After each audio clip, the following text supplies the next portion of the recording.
નમસ્કાર દર્શક મિત્રો, ગુજરાતનો અવાજમાં હું પ્રકાશ આપનું હાર્દિક સ્વાગત કરું છું। આજે આપણે મળીશું ધંધુકાના ધારાસભ્ય શ્રી રણછોડભાઈ મેર સાથે।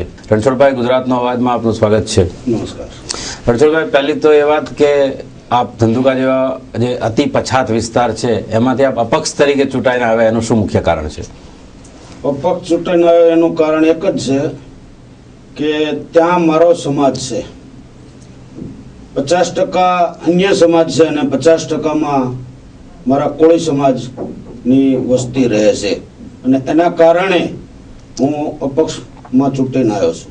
અચ્છા, બીજું આપના વિસ્તારની અંદર જમીનની જે એન્ટ્રી થાય છે 300 થી વધારે એન્ટ્રી હજી બાકી છે, એનું શું કારણ છે મુખ્યત્વે? એનું કારણ એક જ છે કે જે થોડા ઘણા નાના મોટા વાંધા હોય એકબીજા ભાઈઓના કુટુંબના, એના કારણે બાકી રહેલી છે। પણ એ મારે કલેક્ટરની મિટિંગમાં ચર્ચા થઈ હતી કે તમને આ એન્ટ્રીનું કામ છે 1 મહિનાની અંદર અમે પૂરું કરી આપશું। અચ્છા, આપને સરકાર તરફથી પૂરો મતલબ સહયોગ મળી રહે છે? મને પૂરેપૂરો 100%। અચ્છા, બાળ વિકાસની આપ જો વાત કરીએ, મુખ્યમંત્રી શ્રી જે બાળ વિકાસની વાતો કરે છે, તો આપના વિસ્તારની અંદર 12 લાખથી પણ વધુ સહાય ચૂકવવાની હજુ બાકી છે। બાકી છે એ જે આંકડા આપ્યા છે ને એ તદ્દન ખોટા છે અને જે સહાય ચૂકવવામાં આ પ્રશ્ન જે છે વિધાનસભામાં પણ પૂછાયેલો છે મેર સાહેબ, તો તે આપ કહી શકો છો કે પ્રશ્ન આંકડા જે છે એ ખોટા છે? મેં પોતે જ પૂછેલો છે આંકડો કે મારા મત વિસ્તારની અંદર બાળ વિકાસ માટે કેટલું બાકી જે છે, પણ એમાં એ સમજણ ફેર છે।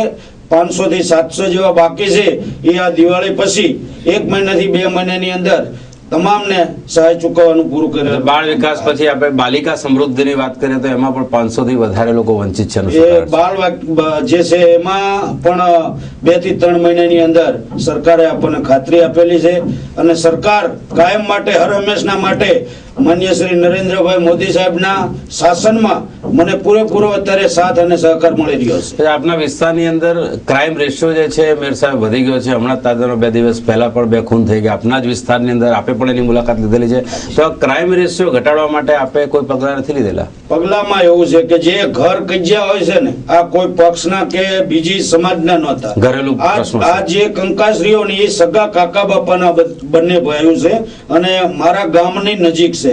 બંને મારું ગામ એક ગામમાં થઈને જવું પડે છે, એટલે આ લોકોને 2 દિવસ પહેલા હજી સમાધાન કરાયું હતું કે ભાઈ આ રસ્તો છે એનો આપણે દિવાળી પછી નિકાલ કરી દઈશું અને આમાં કોઈ બોલશો બાજશો નહીં। એ મારા સમાજના નજીકના એટલે કે એ વેલનાથ સમાજના છે અને અમે કોળી પટેલના છે, પણ એમાં એ સમાધાન થઈ ગયું હતું। પણ ઘેર કે છે ને કે બાયું હોય ને એ લોકોને ભડકાતી હોય છે અને એના લીધેથી આ ગઈકાલે જે બનાવ બન્યો એમાં ખૂબ જ મને દુઃખ થયું છે।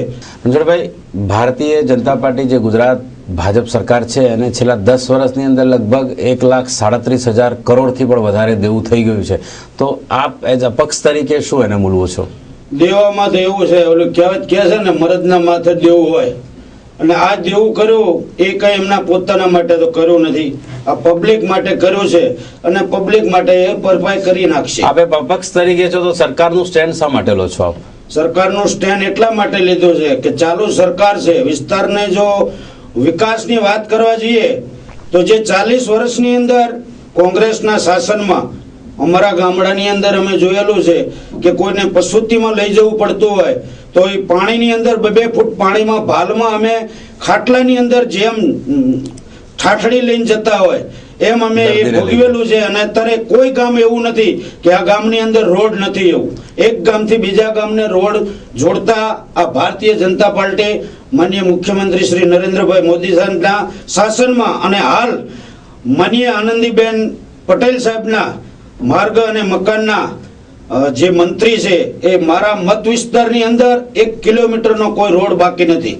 અચ્છા, છેલ્લા 10 વર્ષની અંદર મેર સાહેબ જે ખેડૂતોને વીજળી અપાય છે એ વીજળીની અંદર 10 લાખ યુનિટનો ઘટાડો થયેલો છે, તો એનું શું કારણ છે? એક બાજુ સરકાર વાતો કરે છે 24 કલાક વીજળી અને એક બાજુ આ જે આંકડા છે એ એકદમ પ્રસ્થાપિત આંકડા છે। હવે એમાં એવું છે કે હું બીજા વિસ્તારની તો ગુજરાતની નથી વાત કરતો, પણ હું મારા મત વિસ્તારની વાત કરું, એક અપક્ષ તરીકે આપ શું મૂલવો છો આ વસ્તુને? હું એમાં એવું કહેવા માંગુ છું કે જે પહેલાના શાસનમાં જે વીજળી ખેડૂતને કેવી હોય, ગામડામાં ક્યાં વીજળી હતી, અમે ફાનસ મૂકીને ભણતા હતા, એ અમે જોયેલું છે ને વેઠેલું છે। એ આજની તારીખમાં કોઈ ગામ એવું નથી કે જ્યોતિ ગામમાં નથી લેવાનું।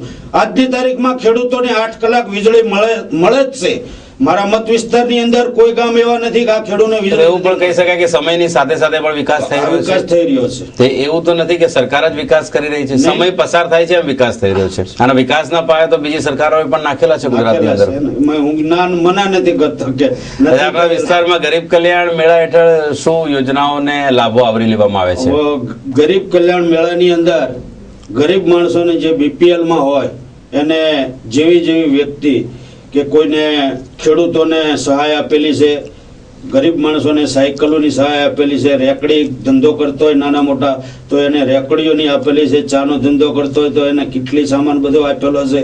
અને હજી જે બાકી છે કે જે નગરપાલિકાઓ છે એમાં હજી ગરીબ કલ્યાણ મેળા બાકી છે. જે કોઈ બાકી રહ્યા હોય સિટીની અંદર એને હવે આવરી લે. આપણા વિસ્તારમાં લાભ લીધેલો છે ગરીબ કલ્યાણ. પૂરેપૂરો. મેયર સાહેબ, બીજી એક વાત કરીએ કે 2012માં ઇલેક્શન ફરીથી આવી રહ્યું છે, તો આપ કઈ રીતે આંકડા મૂલવો છો? કોની સરકાર બનશે ગુજરાતની અંદર? સરકાર તો હું એવું સાથી ઠોકીને કહું છું કે ભારતીય જનતા પાર્ટીની જ બનવાની છે. એના શું મુખ્ય કારણો છે? મુખ્ય કારણો વિકાસના. વિકાસની સાથે સાથે સરકાર ઉપર ભ્રષ્ટાચારના પણ એટલા બધા આરોપો છે. ભ્રષ્ટાચાર તો અત્યારે ક્યાં નથી થતો. બીજો એક પ્રશ્ન છે મેયર સાહેબ કે માનનીય મુખ્યમંત્રી જે છે ગુજરાતના નરેન્દ્રભાઈ મોદી, એમને એક ભારતના વડાપ્રધાન તરીકે પણ પ્રોજેક્ટ કરવામાં આવી રહ્યા છે, તો આપ શું સ્ટેન્ડ લો છો એમનું? હવે એ તો આ એક પક્ષની વાત છે. એ આવતા દિવસોમાં હું 100% કહીશ કે ગુજરાતના માન્ય મુખ્યમંત્રી શ્રી એક દિવસના સમયે 100% દિલ્હી ઉપર જશે. તો આપ કહો છો નરેન્દ્રભાઈ વડાપ્રધાનના દાવેદાર છે ખરા? દાવેદાર. ઓકે, અમારી સાથે વાતચીત કરવા બદલ ખૂબ ખૂબ આભાર મેયર સાહેબ આપનો. આપણે ચર્ચા કરી રહ્યા હતા ધંધુકાના ધારાસભ્ય શ્રી રણછોડભાઈ મેર સાથે. આપ જોવાનું ન ચૂકતા ગુજરાતનો અવાજમાં ક્યાં અને કેટલો થયો વિકાસ, તાલુકાઓનો વિકાસ અને આપનો મનપસંદ કાર્યક્રમ ફિલ્મી ગપસપ. ફરી આવતા હપ્તે હું ઉપસ્થિત રહીશ આવા જ એક ખાસ મહેમાન સાથે, ખાસ મુલાકાત કરાવીશ. ત્યાં સુધી રજા આપશો. નમસ્કાર. નમસ્કાર.